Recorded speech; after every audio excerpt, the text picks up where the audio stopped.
selon une transcendance, doit pouvoir aboutir à un véritable projet social, un projet de développement. Et je voudrais, après que nous passions en fait à cette question du développement, car il s'agit d'un horizon intégral du développement. Daniel Tungamangele, oui, je pense votre résumé sur les fondements.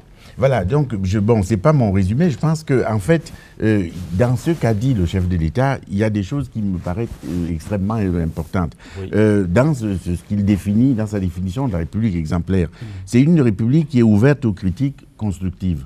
Oui. J'entends par là que, en fait, on cesse d'être dans une République où tout vient d'en haut. Je vous parlais tout à l'heure de la participation de l'individu. Ce n'est plus une république qui vous tombe dessus comme ça. C'est une république dans laquelle on participe.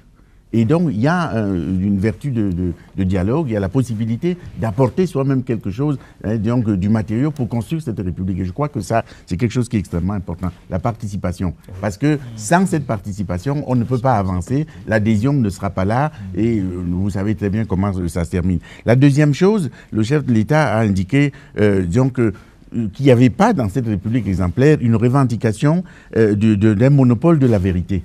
C'est extrêmement important. Parce que ça veut dire que véritablement, c'est vers une société ouverte que nous allons, dans laquelle chacun doit apporter une construction, apporte ses idées, on les met, et c'est la majorité, on les met en balance, et c'est la majorité qui, finalement, dicte la loi. Ça, c'est des choses qui, jusque-là, on n'était pas tellement proche de ça. Moi, j'ajouterais à tout ceci cette dimension de responsabilité qui me paraît extrêmement importante. La responsabilité. La responsabilité. Parce que je crois que si vous voulez, tant au plan individuel qu'au plan collectif, le moment est venu aujourd'hui que chaque Camerounais se demande est-ce que ce que je suis en train de faire là a véritablement un sens? Est-ce que ça m'engage? Quand vous abandonnez votre véhicule, tout feu éteint au milieu de la route, que vous partez vous coucher tranquillement, il y a, de mon point de vue, un véritable problème. Parce que ça veut dire que tout ce qui peut se passer derrière, le grumier qui va venir, les voitures qui vont venir s'écraser, vous vous en foutez. Et il n'y a pas là, si vous voulez, la consolidation de ce vivre ensemble dont on a besoin pour bâtir une république exemplaire. Voilà ce que je pourrais dire. Maître. Alors, moi, je pense que pour bâtir une république exemplaire, le chef de l'État a parlé des comportements individuels. Donc, moi, je vais axer mon propos sur les droits individuels qui sont attachés à la personne. Donc, il faudrait que le citoyen camerounais sache déjà les droits qui lui sont attachés, c'est-à-dire que les libertés qui lui sont propres, qui sont liées à la personne, c'est-à-dire que la liberté d'expression, le droit d'avoir un domicile, le secret de correspondance, bref, le droit de circuler, mais que ce droit au Cameroun, ma foi, je trouve qu'il y en a qui l'exercent de façon exagérée et ils nuisent aux autres. Leurs droits individuels, ils nuisent aux autres. Alors, qu'ils sachent, que le citoyen camerounais sache qu'il a des devoirs. Alors, je reviens toujours sur la Constitution, parce que dans le préambule, c'est écrit, noir sur blanc, hein, c'est écrit qu'il a le devoir de travailler, hein, qu'il a le devoir de protéger l'environnement. Quand vous marchez au Parcours Vita, excusez-moi, le samedi, le dimanche, vous avez... Bon, c'est une atmosphère, et puis qui doit contribuer suivant ses capacités, à bâtir le Cameroun, et qu'il doit défendre la République, qu'il doit être républicain, c'est-à-dire que aimer le Cameroun, aimer son pays. Oui. Professeur, mais avant que vous ne preniez la parole pour conclure sur ce module, je voudrais aborder la question des institutions. Il y a les hommes, mais aussi il y a des institutions dans la République. Elles fonctionnent pas toujours de manière correcte, du fait des hommes. Elles fonctionnent, je crois qu'elles fonctionnent, mais le problème c'est que, vous savez, on a l'habitude de dire dans le milieu des politologues en général que nous sommes sortis de la dictature, on est entré en démocratie sans préparation. Donc il y a encore une culture démocratique à acquérir. Je pense que parmi les éléments essentiels de cette République exemplaire, il y a pour moi la question de la responsabilité des gouvernants à tous les niveaux. Savoir rendre compte, savoir qu'on peut vous évaluer, savoir que les actes que vous posez aujourd'hui, on peut vous demander ces actes. On est toujours surpris quand on vient vous rappeler une chose que vous avez faite il y a 10 ans. Moi, à mon petit niveau, là où je travaille, j'aime à rappeler à mes directeurs très souvent que ce que vous signez aujourd'hui, on peut vous le rappeler demain. Et ça, les gens n'ont pas l'habitude de ça. Donc la culture du rendre compte, c'est aussi ça, être responsable quand on est gouvernant. Et ça, c'est un élément essentiel. L'autre élément, moi, qui me paraît important, même dans le comportement des gens face aux institutions, c'est la question du patriotisme. On a l'impression que les gens vivent ici comme s'ils vont partir demain. Ça se passe ici, c'est chez nous ici. Donc nous travaillons pour nous, pour rester ici, pour nos enfants. Et cet amour de la patrie, dans le sens le plus noble du terme, je crois que les gens ne l'ont plus. L'autre élément, le dernier que je crois être intéressant pour moi, c'est cette question du débat, de l'ouverture, de la tolérance, parce que nous sommes devenus de plus en plus société intolérante. Quand on écoute certaines radios, et les mots qui sont prononcés parfois par rapport aux religions des gens, par rapport aux croyances des gens, je pense que la question de la tolérance, moi j'ai une phrase que j'ai beaucoup entendue quand j'étais en Occident comme étudiant, si tu diffères de moi, loin de me léser, tu m'enrichis. On peut différer de quelqu'un, mais on peut écouter le point de vue autre. Cette façon de faire devrait être présente dans tous les comportements, même dans nos partis politiques. On n'accepte pas la différence, on n'accepte pas le langage différent. Et le président lui-même appelle ce débat contradictoire qui seul permet de faire jaillir la vérité. Il faut que les gens apprennent à débattre et non à combattre. Et la dimension du débat ici n'est pas très présente. Ce sont des éléments qui, moi, me semblent essentiels comme fondement pour une République exemplaire. Professeur Raymond Bédé, oui, vous avez conclure sur ce point. Juste une minute. Une minute. Alors, mais le problème est celui aussi que le Camerounais travaille chez lui comme un mercenaire. Il est en terre conquise. Il est ici, il peut tout prendre tout ce qu'il veut pour lui seul. Mais ce sont des comportements individuels qui sont à condamner. Je ne peux pas travailler chez moi comme un mercenaire. Deuxièmement, il y a un autre point, c'est qu'une fois que vous avez une charge, un décret, vous le balancez devant et vous êtes derrière. J'ai appelé ça un syndrome post-nomination. Dès qu'on est nommé, immédiatement, on a le complexe de supériorité. C'est-à-dire qu'on est supérieur à tout le monde. Alors que hier, vous étiez au quartier comme tout le monde, mais dès que le décret tombe, automatiquement, vous êtes supérieur à tout le monde. Non seulement vous êtes supérieur, vous croyez être supérieur à tout le monde, mais vous avez la volonté de puissance. Commandez tout le monde. Mais il faut que les Camerounais, à mon avis, cessent. Que ces comportements cessent. Il faut prendre tout le monde là où il se trouve. Ceux qui sont ministres, ceux qui sont directeurs généraux, ils sont là au service du pays. dire que c'est des services publics. Eh bien, la société... À ce sujet, je voudrais juste dire ceci.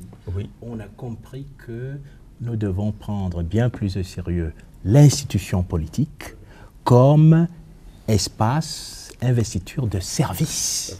L'institution politique comme investiture de service. Et une deuxième chose que je voudrais y ajouter, la mise en place, la gestion de l'ordre juste. Il a été peu question de justice. Je crois que les deux sont à articuler. L'institution politique, avant de passer au développement... de la République exemplaire. Je vous le promets. Je vous le promets. D'accord. J'avais juste un petit mot sur l'éducation parce que c'était un point très important. Non, je pense que il faut... C'est peut-être quelque chose que, de mon point de vue, on n'a pas véritablement entamé et qui demandera beaucoup d'énergie et de volonté. C'est apprendre à vivre ensemble. On a prononcé le mot ici autour de cette table. Mais au fond, moi, quand je vois la société camerounaise d'aujourd'hui, mon sentiment est que ce vivre ensemble, c'est pas mal dégradé. Et je ne sais pas si, je me tourne vers les enseignants, disons que peut-être avec des connaissances beaucoup plus amples que les miennes, est-ce qu'aujourd'hui, vous avez vraiment le sentiment qu'on apprend aux jeunes Camerounais à vivre ensemble? Parce qu'au fond, ce comportement qui consiste à prendre tout pour soi-même et à partir en ne laissant rien aux autres, ben, ça provient de là. C'est que tout simplement, on s'imagine que l'autre n'existe pas. Si nous n'avions pas déployé notre concept, je vous parlerai des associations étudiantes de l'UQAM et de ce qu'elles expérimentent de l'être ensemble. Bon, ben parfait. Donc je suis... On y reviendra certainement. Voilà, la société globale, gouvernants et gouvernés sont donc interpellés pour cette œuvre de refondation et de reconstruction de la République au Cameroun. Mais alors, comment les uns et les autres perçoivent-ils la vision présidentielle? Séverin Alega Bélé a mené l'enquête. Voici son reportage.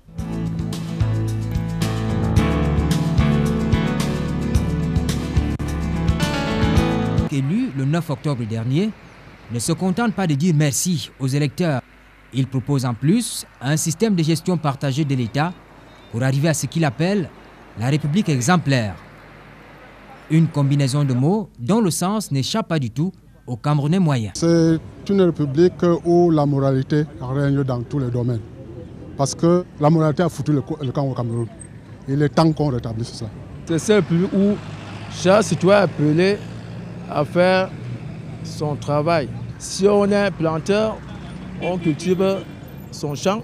Si on est fonctionnaire, on fait son travail en toute bonne conscience. Je pense que si nos responsables pouvaient être assez patriotes au point de ne plus piller les biens de l'État, je pense que le Cameroun pourrait mieux émerger. Pour moi, la République exemplaire, c'est une République sans corruption. La République exemplaire, une République de liberté et de tolérance, une ambition noble, mais pas du tout innovante pour certains. C'est des slogans que je dirais même creux.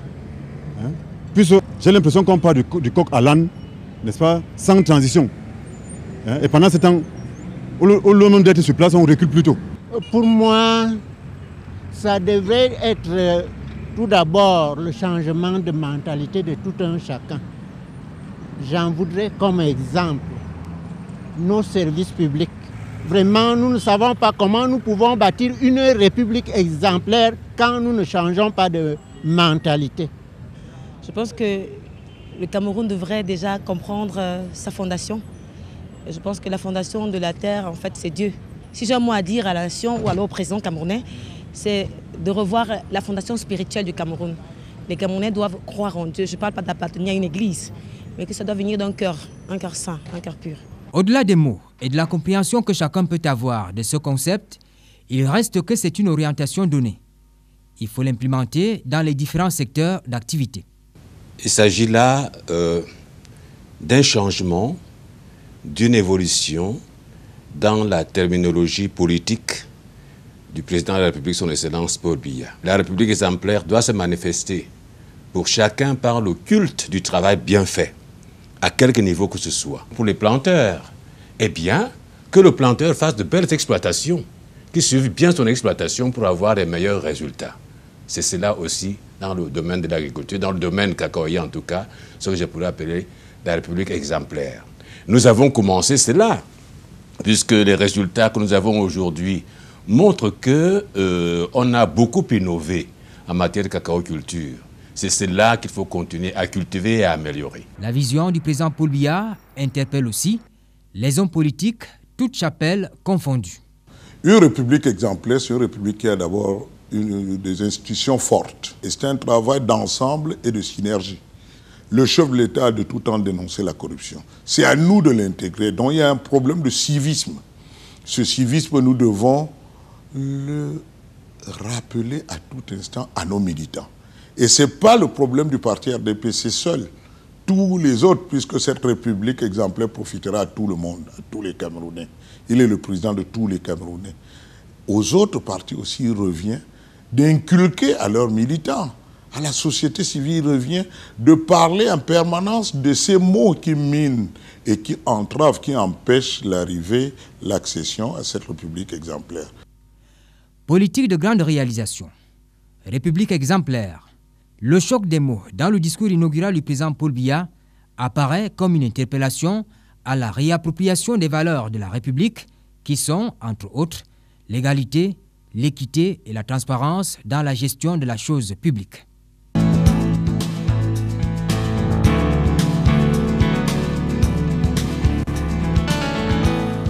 Voilà un reportage signé Séverin Alega Bélé. Et nous avons là le retour, le feedback par rapport à cette République exemplaire que propose le président de la République à ses compatriotes. Eh bien, République exemplaire, c'est des institutions nouvelles, c'est un esprit nouveau, mais aussi, on pourrait le dire, pourquoi pas, c'est des réformes.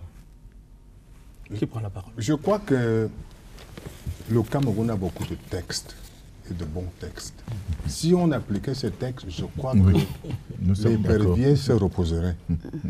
Il y a beaucoup de textes qui sont au Cameroun. Il faut d'abord respecter les textes qui sont là. Essayer de les suivre.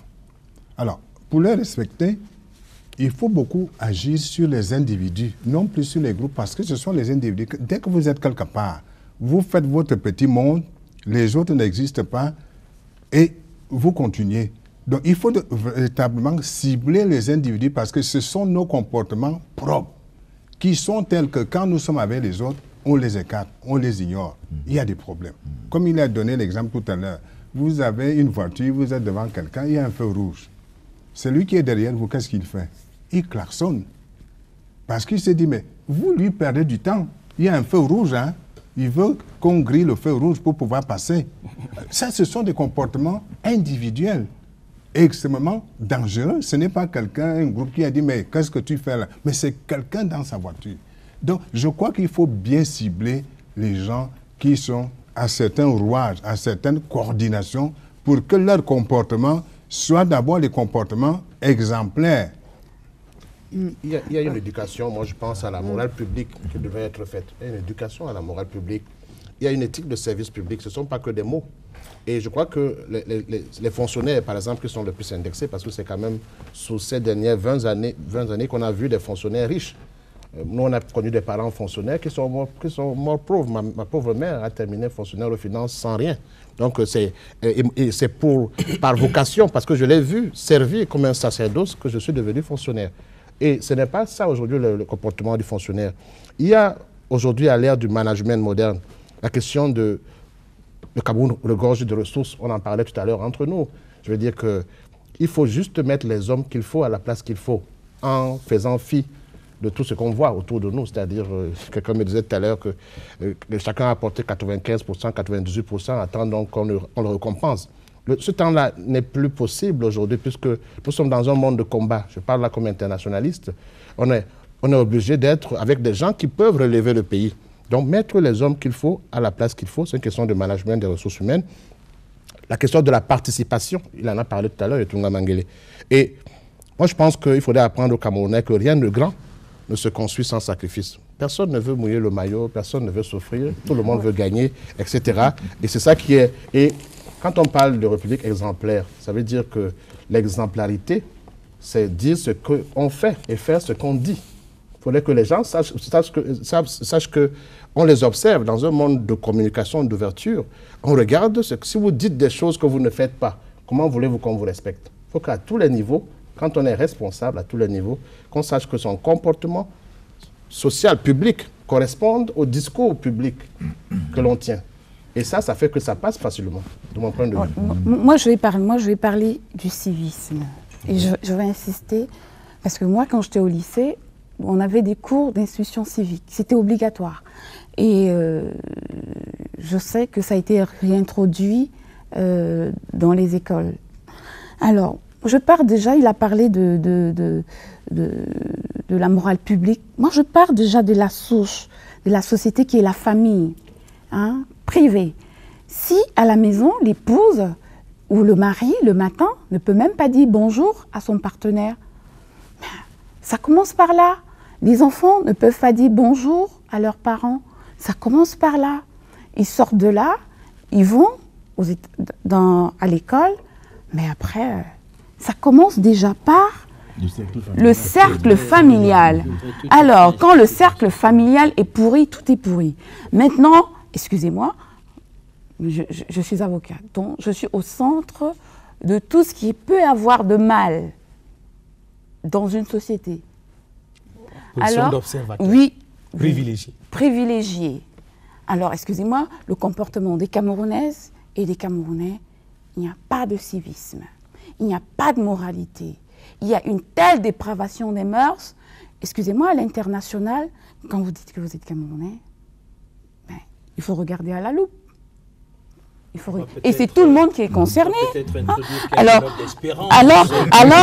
je vais dire, il y a autre chose que le Camerounais doit être tolérant. Parce qu'on est un pays de penseurs. Tout le monde connaît quelque chose, tout le monde a un doctorat. À peine vous avez une maîtrise, vous êtes déjà docteur. Donc, les débats, on sort d'un débat, tout le monde, personne ne tolère l'autre. Et finalement, ça se termine en queue de nous poisson. nous tolérons, là. Non, ça se termine en queue de poisson. Non. Donc, dans le comportement, Pas dans dans la Paris, c'est le différence et dans le tribalisme aussi. Ça, c'est quelque chose de fondamental. De fondamental. La tolérance, elle doit partir de là. Il faut tolérer les autres. Il faut tolérer les autres. Sans ignorer, n'est-ce pas, sans rien ignorer de ces pesanteurs que Maître Kangé souligne, il faut tout de même reconnaître aussi qu'en matière d'éducation, beaucoup est fait et qu'on ne saurait rester à ce tableau noir. Je il y a crois de qu'il l'espérance. il y a de l'espérance et il y a des raisons pour cette espérance-là. Une espérance tout à fait concrète et qui peut se démontrer. J'insiste dans votre sens quand vous revenez à la souche, à la cellule familiale. Je crois que la famille est une école première, une première école de la société. Il y a, et surtout quand on intégrerait les autres dimensions de la famille africaine, il y a le père, la mère, les enfants, et nous saisissons tous et nous apprécions ces fonctions de médiation par un oncle, par une grand-mère, par un grand-père, par une tante, par un oncle. Il y a là un socle dont, me semble-t-il, vous qui aimez le quotient culturel du développement, où l'Afrique a quelques atouts qui pourraient être davantage exploités et mis à contribution. Mais nous aurons compris que l'éducation, à ce moment-là, doit se distribuer à différents niveaux dynamiques, au niveau de la famille, mais aussi l'école, le lycée, l'internat, l'université. Pour mon propre compte, je me retrouve, comme vous le savez, au campus d'Ekounou, vice-recteur de l'Université catholique, et depuis 2 mois, je ne passe pas 2 jours sans présider à une activité associative. Et c'est un être ensemble qu'on touche du doigt et qui se construit, où on peut se dire qu'il plaise à Dieu que ces cellules-là puissent essaimer sur toute la société. Donc je dirais la famille, les instances de l'éducation, les champs de l'éducation sont les véritables chantiers pour le civisme, pour la construction éthique et de ces valeurs que vous évoquiez, de responsabilité et de participation. Excusez-moi, j'allais dire que il faut véritablement faire la part des choses. Ce que l'éducateur, je ne vois pas un éducateur dire quelque chose qui n'est pas bien à son disciple. En fait, c'est-à-dire, je ne vois pas un instituteur qui va dire à un enfant 2 + 2 = 10. C'est surtout l'école qui véritablement donne les normes. Mais malheureusement, dès que vous sortez de l'école, vous êtes happé par la société qui vous dit que 2 + 2 = 10, il faut l'écrire. Vous écrivez 10, c'est-à-dire vous avez droit à 100 francs, on vous dit marquez 1000 francs. La société vous happe. C'est pourquoi j'insiste beaucoup que le collectif de la société est extrêmement anxiogène et érosif.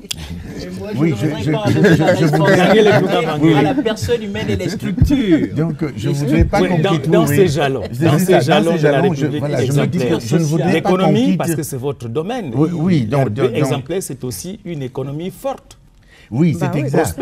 C'est bon, c'est une économie forte. Mais avant d'aller à l'économie, juste d'un mot, je voudrais dire que il est essentiel, puisqu'on a parlé des institutions, il est essentiel qu'on n'évacue pas ici la dimension punition ou reconnaissance d'un délit qui a été commis avec justice, avec tout ce qui... Parce que si vous voulez, les comportements peuvent se répéter à l'infini si on a l'impression qu'on jouit d'une impunité totale. Mais dans ce cas, on ne va pas prôner la tolérance. C'est quelque chose qu'il faut ne pas perdre de vue. Maintenant, effectivement, pour revenir selon votre souhait à l'économie, commencer à revenir à l'économie, je crois qu'il y a un aspect qui est extrêmement important, c'est la notion d'intérêt général.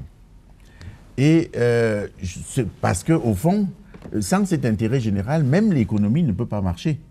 Et j'ai malheureusement le sentiment que dans notre pays, la notion d'intérêt général a perdu pas mal de poids ces derniers temps. Et bon, il faut donc faire en sorte qu'on puisse commencer en réfléchissant soi-même, ne pas se dire que vous connaissez la maxime, hélas trop utilisée, pas d'intérêt, pas d'action. Pour moi, je trouve que ça n'a pas de sens de dire ça parce qu'il y a des choses qu'on doit accomplir. On est là pour construire un pays, pour essayer de vivre ensemble améliorer nos conditions de vie. Je ne vois pas pourquoi on arriverait à faire l'inverse. Et je vais plus loin. Il y a quelque chose qui me choque terriblement. Sans oublier l'économie. Voilà, je n'oublie pas l'économie. Vous allez comprendre pourquoi. Oui. Il y a quelque chose que je trouve extrêmement choquant, c'est qu'on a réussi, je pense, dans nos manières de faire, parce qu'au fond, ce sont ces attitudes et ces comportements qui posent question, à totalement travestir même des choses qui sont, des actions qui sont bonnes, on les rend mauvaises. Un petit exemple. Quand, dans un service administratif, vous avez quelqu'un qui, sans être zélé, essaye de faire son travail, un dossier qui a été déposé, il veut le traiter urgemment, il est souvent arrivé que très rapidement, un collègue lui demande « Mais pourquoi vous voulez traiter ce dossier rapidement? Est-ce que vous avez un intérêt dedans ?» Donc, au fond, donc, la norme qui vient finalement à être instaurée, c'est de dire qu'un dossier peut rester là 15 jours, 1 mois, 2 mois, personne ne le touche, c'est normal parce que personne n'a intérêt à le faire. Là, je trouve que quand même, c'est un peu renverser totalement les valeurs. Donc c'est pour ça que l'économie pâtit et on n'arrive pas à créer cet environnement, enabling environment dont on a besoin pour que les affaires marchent bien et que l'économie marche bien. Et puisque vous avez encore la parole sur l'économie, parlez-nous de ce climat des affaires qu'on dit pollué, délétère. Dans ces jalons-là, il y a quelque chose à faire dans ce sens, non?